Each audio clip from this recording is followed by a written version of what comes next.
Je veux que vous fassiez une et une seule chose. Je veux que vous acceptiez pleinement ce qui est difficile. Je veux que vous rejetez les facilités et embrassez la peine et l'effort. Je veux que vous acceptiez la difficulté de la vie. Je vous encourage à relever les défis avec enthousiasme. Aujourd'hui, laissez-vous séduire par le voyage, même s'il est semé d'obstacles. J'ai besoin que vous tombiez amoureux du processus.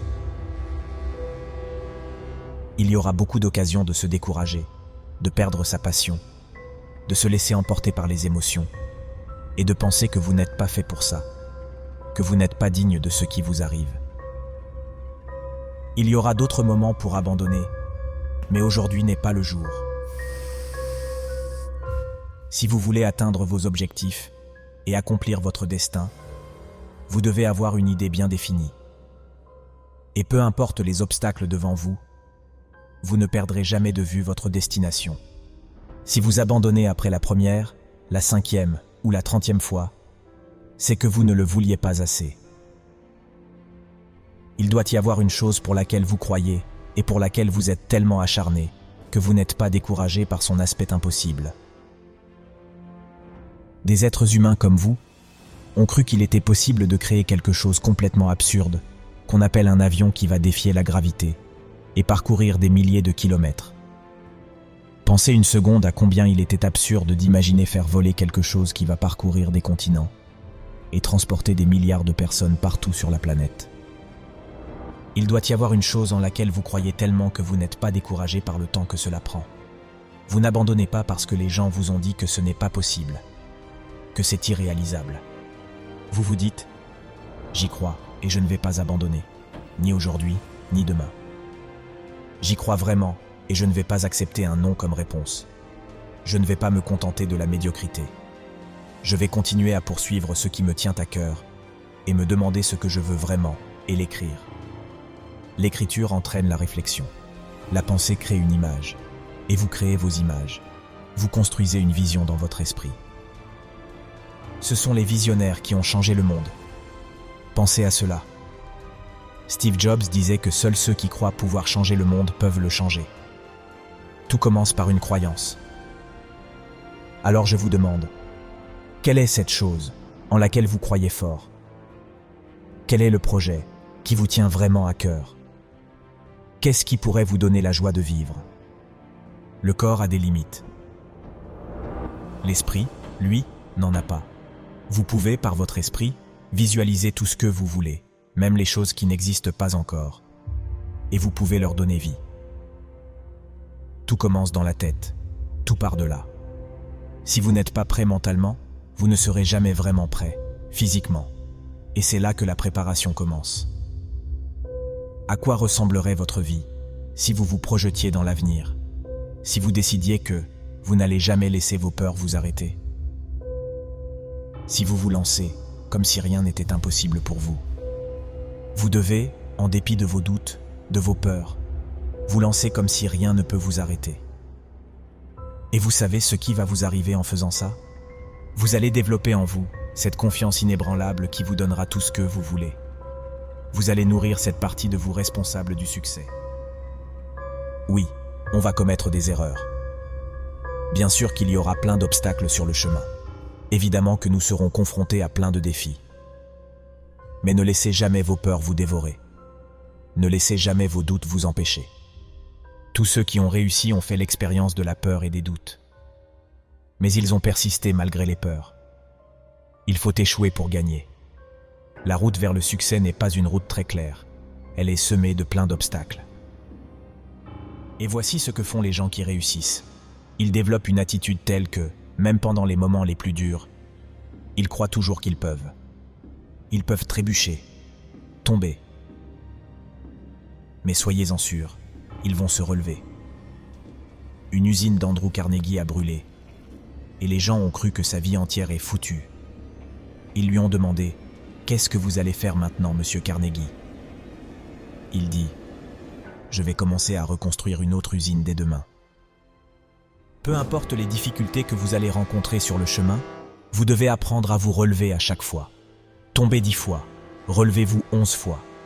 Gardez votre objectif en tête, car c'est lui qui va vous aider à vous relever. C'est lui qui va vous aider à dépasser la fatigue, à avoir l'énergie pour pousser un peu plus et rester plus longtemps. Visualisez ce que vous voulez. Projetez-vous. Faites de mieux que vous pouvez pour avoir une image claire de ce que vous voulez. Vous savez la parabole des 3 maçons, à qui on a demandé ce qu'ils font. Le premier a dit « Je pose des briques ». Le deuxième a dit « Je construis un mur ». Le troisième, avec un sourire, a dit « Je bâtis une cathédrale ». Cette parabole illustre l'importance de la vision et de la perspective. Chaque personne fait le même travail, mais leur compréhension et leur attitude envers leur travail sont complètement différentes. Si vous savez ce que vous voulez, vous allez endurer toutes les souffrances. Vous allez remonter toutes les pentes. Vous allez relever tous les défis, dans le seul but d'avoir ce que vous voulez. Et c'est aussi ça qui donne un sens à notre vie. La vie d'un homme, c'est d'aller d'accomplissement en accomplissement. C'est penser une chose, la visualiser et ensuite l'accomplir. Peu importe le temps ou l'effort qu'il faut. Pour réaliser vos rêves, vous devez adopter une mentalité d'acier, une détermination inébranlable. Votre foi en vos capacités et en votre vision doit être plus forte que n'importe quel doute ou crainte. Il est essentiel de croire fermement en votre potentiel pour transformer l'impossible en possible. Rappelez-vous, chaque grand accomplissement a d'abord pris forme dans l'esprit de quelqu'un.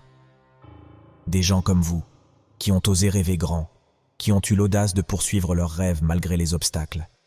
Ils n'ont pas seulement rêvé, ils ont agi. Ils ont pris des risques calculés, ont appris de leurs échecs et ont persisté avec une foi inébranlable. Lorsque Thomas Edison travaillait sur l'ampoule électrique, il a échoué des milliers de fois.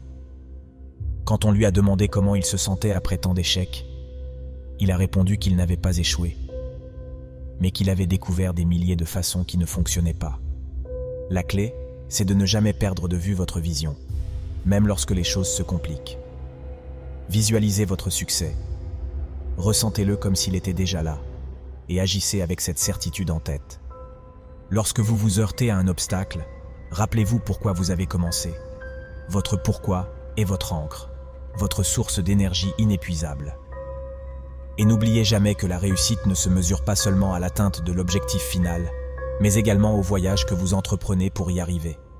Chaque pas en avant, chaque leçon apprise, chaque échec surmonté contribue à votre croissance personnelle et professionnelle. Engagez-vous pleinement dans votre quête. Soyez prêt à vous investir corps et âme. Osez rêver grand, mais agissez encore plus grand. Le chemin sera peut-être long et sinueux, mais chaque pas vous rapproche un peu plus de votre destination. Et lorsque vous y parviendrez, vous regarderez en arrière avec fierté, sachant que vous avez non seulement atteint votre but, mais que vous êtes devenu la personne que vous étiez destiné à être. Ne vous contentez pas d'être comme la masse, les gens qui suivent. Vous devez les aimer, les aider, mais vous ne devez jamais vouloir leur ressembler. Soyez unique. Ayez des rêves individuels, des pensées individuelles et des actions individuelles. Soyez le maître de votre destin, le capitaine de votre navire. S'il y a une chose que vous devriez apprendre, apprenez-la. S'il y a un livre que vous devez lire, lisez-le. S'il y a une chose que vous devez faire, faites-la. S'il faut agir, agissez. Jim Rohn, le grand conférencier motivateur, a un jour recommandé à des gens de lire le livre qu'il considère le plus important en matière de finances personnelles. C'est un tout petit livre, mais très puissant qui s'appelle L'homme le plus riche de Babylone. Après avoir donné des conférences à plus de 3 millions de personnes, et en même temps recommandé ce livre, il s'est étonné du nombre de personnes qui sont parties acheter le livre qui ne coûte que 10 €, et du nombre de gens qui l'ont lu après l'avoir acheté, parce qu'il est possible d'acheter le livre sans le lire. Seulement 10% des gens ont fait ça. Malgré que ce livre soit tout petit, donc facile à lire, et malgré qu'il soit moins cher, très peu de gens sont partis le lire. Il dit « Je constate qu'environ 10% des gens agissent en cherchant des solutions dans les livres. Ce chiffre ne semble pas changer au fil des ans. Seuls les visages changent. Et les raisons de ce phénomène restent inconnues. Avant, j'étais parmi les 90% qui ne se donnaient pas la peine. Mon conseil est de vous distancer de ces gens qui évitent leurs responsabilités. Ne parlez pas, n'agissez pas et ne fréquentez pas les mêmes endroits qu'eux. Libérez-vous de la mentalité de la victimisation. Soyez conscient de l'influence de votre environnement pour éviter d'être hypnotisé et paralysé par lui. Oscar Wilde a dit « La responsabilité n'existe que quand elle ne nous concerne pas. La plupart des gens fuient leurs responsabilités, ce qui se voit dans leur vie quotidienne. Nous nous plaignons quand un dentiste nous fait attendre, mais nous oublions nos propres retards, comme le paiement d'une dette que vous avez contractée. Nous devons accepter la responsabilité, même pour les erreurs des autres, surtout en tant que leader. Cela peut sembler étrange, mais c'est une partie essentielle du leadership. Pour briller dans ce monde, vous devez adopter une mentalité de leader, une approche qui vous distingue des autres. C'est comme l'histoire de ce fermier qui prend l'entière responsabilité de tout ce qui lui arrive. Il avait un cheval qui un jour s'est échappé. Les voisins ont dit « Quel malheur !» Le fermier a simplement répondu « Peut-être ». Le lendemain, le cheval est revenu, accompagné de plusieurs chevaux sauvages. Les voisins ont exclamé « Quelle chance !» Le fermier a dit encore « Peut-être ». Plus tard, le fils du fermier s'est cassé la jambe en essayant de dompter un des chevaux sauvages, et les voisins ont compati pour leur malchance. Le fermier a répété « Peut-être ». Peu après, une guerre éclate, et tous les jeunes du village sont appelés au combat, sauf le fils du fermier à cause de sa jambe cassée. Cette fois, les voisins ont admiré sa chance. Le fermier a dit encore une fois « Peut-être ». Comme l'a souligné Oscar Wilde, la responsabilité est le fondement de l'excellence. Cela signifie prendre en charge non seulement vos propres actions, mais aussi d'assumer les conséquences des actions des autres, surtout en tant que leader. C'est un acte de courage et de force. La responsabilité n'est pas une charge, mais un privilège. C'est une opportunité de montrer votre intégrité et votre caractère. Lorsque vous prenez la responsabilité de vos actions, vous montrez que vous êtes digne de confiance et fiable. Vous montrez que vous êtes quelqu'un sur qui les autres peuvent compter, quelqu'un qui ne fuit pas devant les défis, mais les affronte de front. La vraie grandeur réside dans la capacité à guider non seulement soi-même, mais aussi les autres. Cela nécessite une compréhension profonde de l'impact que vos actions et vos mots ont sur votre entourage. En tant que leader, votre rôle est d'inspirer, de motiver et de pousser les autres vers l'excellence, tout en restant humble et accessible. Rappelez-vous toujours que votre chemin n'est pas celui de la facilité, mais celui de la pertinence. Votre parcours n'est pas de suivre le courant, mais de créer votre propre voie. Votre destination n'est pas un lieu où vous arrivez, mais une série d'expériences et de leçons que vous acquérez en cours de route. Chaque choix que vous faites, chaque action que vous entreprenez, chaque mot que vous prononcez, forge votre avenir. Choisissez donc la voie de la responsabilité, de l'intégrité et du leadership.